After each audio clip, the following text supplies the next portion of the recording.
Hey guys, welcome back. Let us carry on with another challenge. Today's challenge is determine an expression for the nth term if the fourth term is 24 and the seventh term is 192 in a geometric sequence.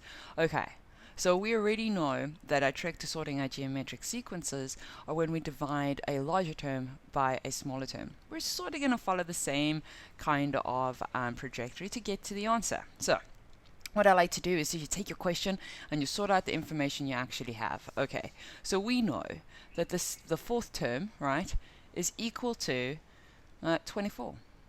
Cool.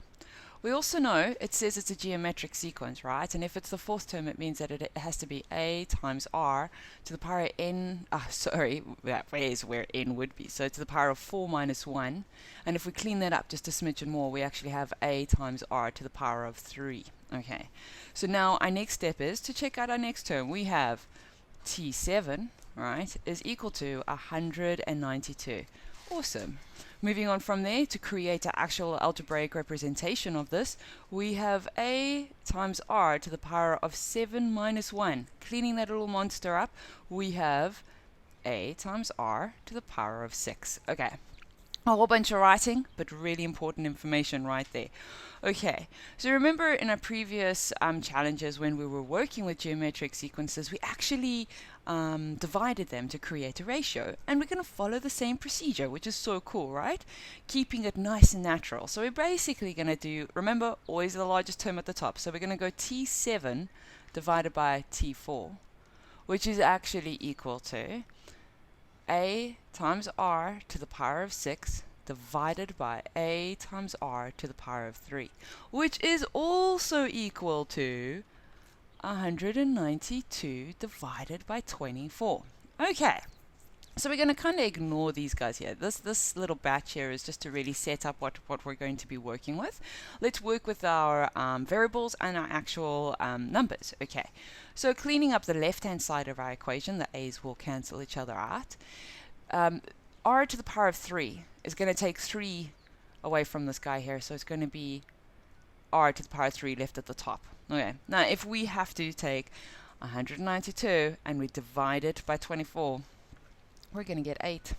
Okay, so our next step, cleaning up this mad mess that we have here, is r to the power of 3 is equal to 8. Okay, so now what we want to do with that 8 is actually cube root it. You can plug it into your calculator, but hopefully you know this by now, right? Because it's a nice simple number, 8.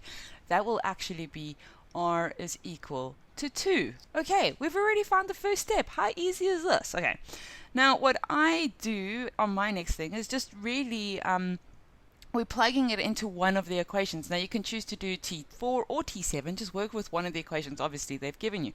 So I am going to use the easier one, and then we will then test our theory on the larger term. Okay, so here we go. We have a times r to the power of 3 is meant to equal 24. That's what term 4 says. So if we plug in all the information we know, we say a times 2 to the power of 3 is going to equal 24. And we already also know that 2 to the power of 3 is going to give us 8. So a times 8 is going to give us 24. Now we just divide that monster by 8 and we have a is equal to 3. Okay, so now like I said earlier, I'm going to now test my value of a and my ratio of 2 on term 7. Okay, now the formula we created for term 7 is a times r to the power of 6, okay? And that needs to equal, well, we're looking for 192. Okay, so let's see if this is true. Our value of a is meant to be 3. Our value of r we calculated to be 2, and that has to go to the power of 6. Okay, and that we're all hoping is going to equal 192. And if you plug that monster into your calculator, you will see that it is correct. Awesome. Almost there, almost there. Now all we have to do is create a general nth term. Okay, now remember our structure is Tn is equal to ar to the power of n minus 1. We're just going to plug in the information we know, and we've worked with this the whole way through this equation. So the value of a is 3, the value of r is 2, and then we just say n minus 1. Not so hard, hey? I'm very proud of you guys. Cool. Check you on the next video.